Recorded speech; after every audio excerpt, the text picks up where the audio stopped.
오늘 우리가 함께 나눌 말씀은 누가복음 17장 20절로 37절까지의 말씀입니다. 누가복음 17장 20절에서 37절까지의 말씀 제가 봉독해 올리겠습니다.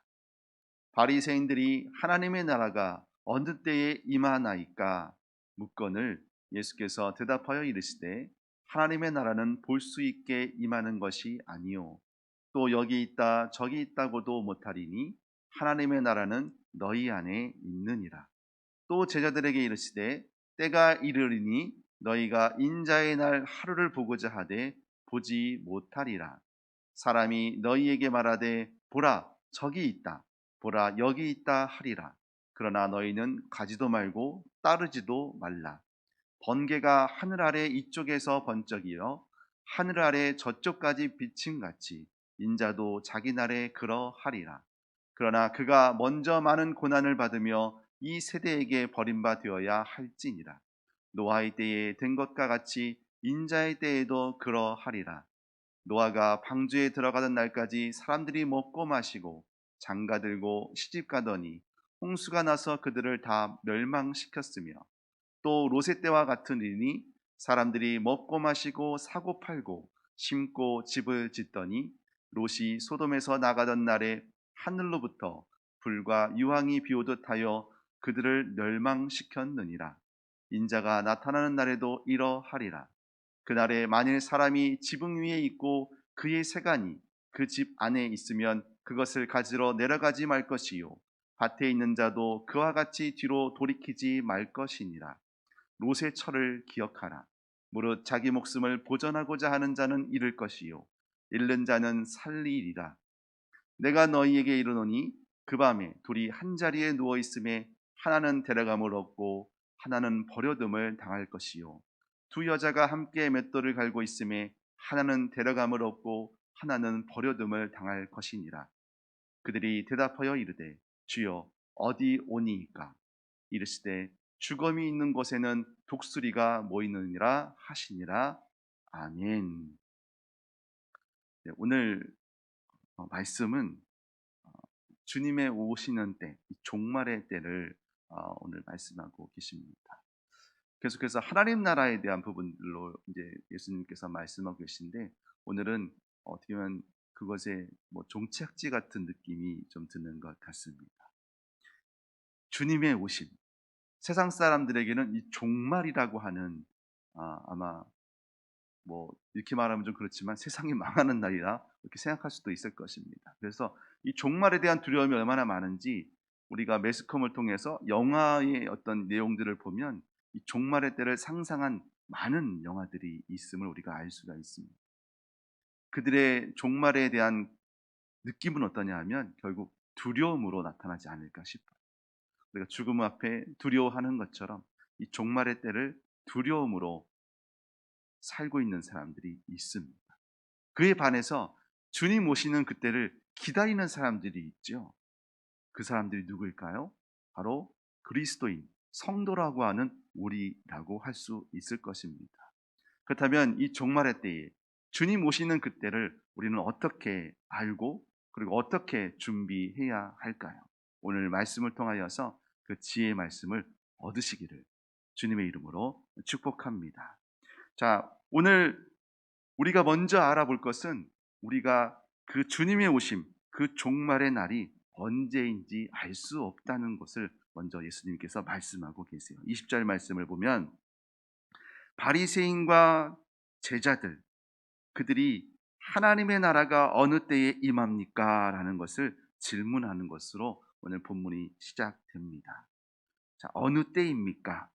자, 그 어느 때에 대한 그 말씀이 예수님의 답변은 이렇습니다. 하나님의 나라는 볼 수 있게 임하는 것이 아니다라고 말씀하고 계시고 22절 말씀에 보니까 제자들이 또 때를 물었을 때에 예수님께서는 인자의 날 하루를 보고자 하되 보지 못할 것이다 라고 말씀하고 계세요. 즉 말해서 하나님의 나라는 볼 수 있게 임하는 것이 아니다라는 것을 먼저 말씀하고 계세요. 그래서 하나님의 때, 예수님이 오시는 그때를 알 수 없는 부분으로 말씀하고 계십니다. 또 하나는 예수님께서 그 21절, 23절 말씀에 보면 이런 장소에 대한 부분을 말씀하고 계세요. 자, 또 여기 있다 저기 있다고도 못하니 하나님의 나라는 어디에 있다고요? 너희 안에 있느니라. 23절도 같이 맞습니다. 사람이 너희에게 말할 것이다. 보라 저기 있다.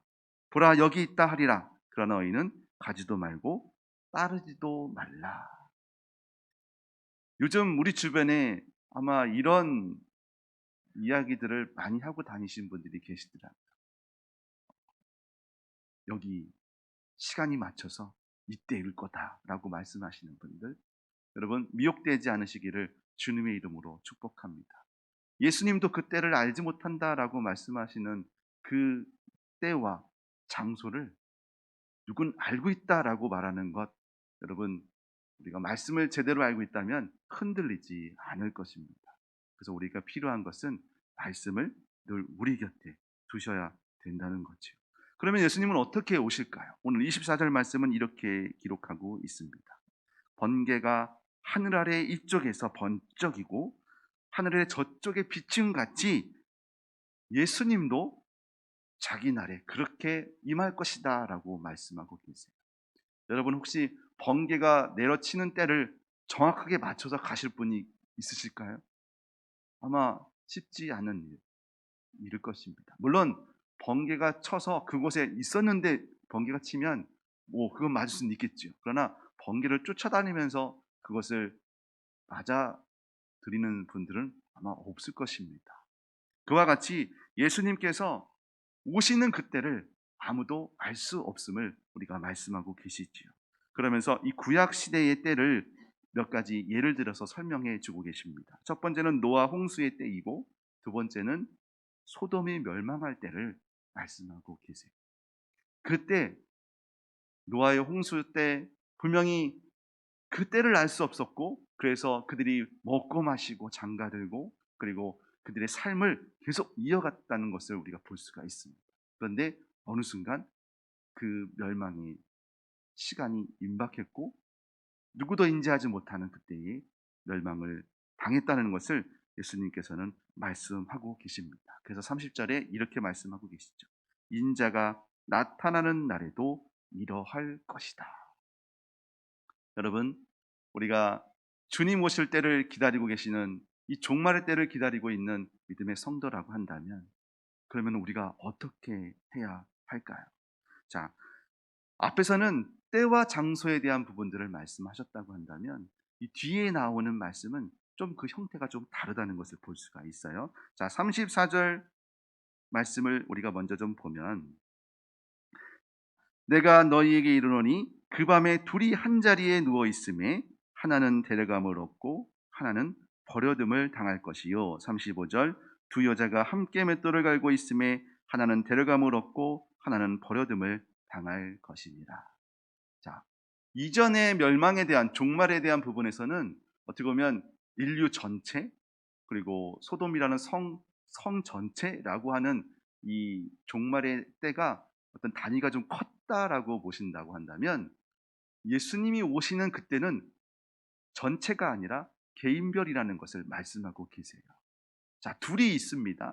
자, 둘이 있는데 같이 누워 있는 그때에 한 사람은 데려감을 당하고, 그러니까 예수님의 그 부르심에 응답하는 사람이 있고요. 또는 같이 일을 하고 있는데 누구는 하나님의 부르심에 응답하여 반응하여 나가는 사람이 있고 한 사람은 그대로 여전히 남아있는 그런 모습의 형태를 말씀하고 계세요. 즉 말해서 이전에는 어떤 인류 전체 성 단위라고 한다면 이제 구원의 단위는요 개인의 구원이라고 말씀하고 계십니다. 우리의 자녀들 생각하시는 분들 생각하실 겁니다. 우리의 주변의 이웃들, 나의 가족들, 나의 가문의 사람들도 여러분 생각나실 분들이 있을 겁니다.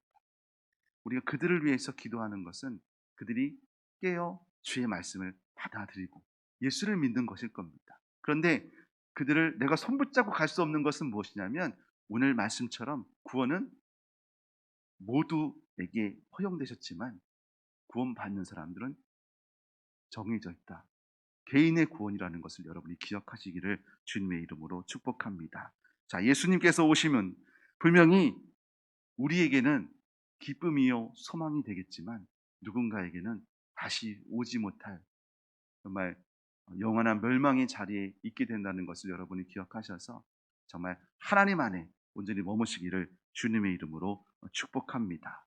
자, 이 예수님이 오심에 대한 부분들을 예수님께서 말씀해 주셨더니 제자들이 이렇게 물어보는 것이 37절 말씀입니다. 제자들이 묻습니다. 주여, 어디입니까? 자, 때와 장소를 알 수 없어요. 그러면 주님 어디에서 오실 겁니까? 라고 묻는 거예요. 그랬더니 예수님께서 이렇게 말씀하십니다. 죽음 있는 곳에는 독수리가 모이느니라. 이거는 이스라엘의 속담 중에 하나입니다. 즉 말해서 자, 죽음이 있는 곳에 독수리가 모인대요. 그러면 그 죽는 장소가 정해져 있다는 겁니까? 정해져 있지 않다는 겁니까? 그건 아무도 알 수 없다는 것이죠.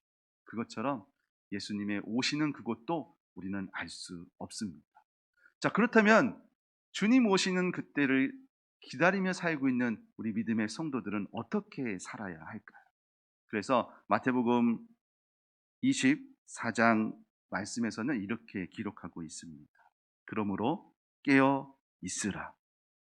어느 날에 너희 주가 임할는지 너희가 알지 못합니다. 그래서 우리에게 필요한 것은 깨어 준비하는 믿음의 삶을 살아야 한다는 것입니다. 여러분, 우리가 기억할 것이 있어요. 그것은 무엇이냐면 주님의 부르심 앞에 우리는 어떻게 반응할 것이냐라고 하는 것입니다. 그 부분을 오늘 31절 말씀을 이렇게 기록하고 있어요. 그날에 만일 사람이 지붕 위에 있고 그의 세간이 그 집안에 있으면 그것을 가지러 내려가지 말 것이요. 밭에 있는 자도 그와 같이 뒤로 돌이키지 말 것이니라. 주님의 부르심 앞에 우리가 순종하며 나가는 원칙이 있습니다. 그것은 뒤돌아 보지 않는 것입니다. 그래서 32절 말씀에 롯의 철을 기억하라라고 말씀하시는 것이 바로 그겁니다. 주님이 오시는 그때 우리는 알 수 없고 그때를 준비해야 된다고 한다면 주님의 부르심이 있을 때는 우리가 주님을 향하여 그 걸음을 돌이키지 않는 우리 믿음의 성도 되시기를 간절히 소망합니다. 주님 오신다고 하는데 혹시 여러분 오늘 본문의 내용처럼 저 중요한 거 있어서 그걸 가지러 가야 돼. 아니 저건 들고 가야 돼요. 뭐 이렇게 하실 분들은 없을 거라 믿습니다. 그래서 33절 말씀이 그런 말인 것 같아요. 자기 목숨을 보존하고자 하는 자는 잃을 것이요 잃는 자는 살리리라. 우리가 세상의 것에 집착하고 또 그것을 놓지 못하는 그런 어리석은 모습이 아니라 하나님의 나라 그것을 얻기 위해서 그것을 또한 포기할 수 있는 우리 지혜로운 성도 되시기를 주님의 이름으로 축복합니다. 그렇다고 해서 우리가 그 세상의 다른 예수님을 따르는 예수님이라고 말하는 그 사람들을 쫓는 사람처럼 여러분의 재산을 다 버리라고 하는 말씀은 아닙니다. 중요한 건 우리가 깨어 있어서 주님이 부르실 때에 그에 합당한 우리가 그 믿음의 결단을 하시기를 주님의 이름으로 축복합니다. 그 지혜로움을 얻기 위해서 오늘 우리에게 필요한 것은 깨어 있는 것입니다. 그래서 깨어 있어 주의 말씀 앞에 서는 귀한 믿음의 성도 되셔서 하나님의 때에 하나님의 온전하신 그 부르심에 반응할 수 있는 우리 복된 성도 되시기를 주님의 이름으로 축복합니다. 함께 기도하겠습니다. 아버지 하나님, 성도의 삶은 어떠한 삶일까요? 우리는 주님의 오시는 그때를 알 수 없습니다. 주님이 어떻게 오실지, 어느 곳에 오실지도 우리는 알 수 없습니다. 그러나 우리는 주님의 오심을 준비하는 그리스도인입니다. 주여, 주의 오심을 기다리며 사는 믿음의 성도들에게 지혜를 허락하여 주셔서 주님 오심을 준비할 수 있는 귀한 믿음의 성도 되기를 원합니다. 아버지, 우리가 오늘 해야 할 일들이 있다면 내일로 미루지 않는 지혜를 허락하여 주시옵시고 주 앞에 충성하여 아버지 주 안에 주께서 허락하신 그 놀라운 권능에 힘입어 오늘도 힘있게 오늘 하루를 승리하며 나갈 수 있는 귀한 믿음의 성도 되기를 원합니다. 날마다 살아가는 우리의 삶이 하나님의 나라로 바꿔가는 믿음의 삶이 되기를 간절히 소망합니다. 우리 주변의 이웃들을 돌아볼 수 있는 은혜를 허락하여 주시옵시고 늘 깨어 있어 어느 날에 주님께서 오실지 아버지 주님의 오심을 기다리는 믿음의 성도들에게 주여 때를 따라 돕는 은혜를 허락하여 주셔서 주께서 허락하신 놀라운 그 복된 삶들이 우리 성도 한 사람 한 사람에게 임하게 하여 주셔서 많은 이들을 향하여 그들의 손을 펼칠 수 있는 그 넉넉함을 주님 허락하여 주시옵소서. 육신의 연약함으로 마음의 고통 가운데 있는 믿음의 지혜들을 주님 기억하여 주시사 주의 보혈의 손, 그 위로의 손으로 그들을 안수하여 주시사 회복시켜 주시옵시고 그리고 그 기쁨으로 다시 주님께 나와 예배할 수 있는 믿음의 성도 되기를 원합니다. 주님, 주께서 도우시고 인도하여 주시옵소서. 새해를 향하실 주님을 기대하며 나아가는 믿음의 성도들이 있습니다. 주여, 그들의 삶 가운데 주의 지혜를 허락하여 주시옵시고 특별히 그 준비하는 모든 과정 속에서 주의 인도하심을 따라 나갈 수 있는 은혜를 허락하여 주시옵소서. 사랑하는 자여 내 영혼이 잘됨같이 내가 범사에 잘되고 강건하기를 간구하는 믿음의 성도들의 삶 가운데 주님 함께하여 주시옵소서. 우리 성도들의 간구가 아버지 새 생명을 얻게 하는 축복의 통로가 되게 하여 주시옵시고 우리 성도들의 기도가 아버지 묶였던 것이 풀어지는 놀라운 은혜의 기도가 될 수 있도록 주님 함께하시고 주께서 성령의 능력으로 덧입혀 주시옵소서. 예수 그리스도의 은혜와 하나님의 크신 사랑하심과 성령 하나님의 깨닫게 하심이 항상 깨어 있어 주의 오심을 준비하며 오늘도 하나님 나라의 삶을 살기를 원하는 믿음의 성도 위에 그들의 가정과 일터 위에 영원토록 함께 하시길 축원하옵나이다. 아멘.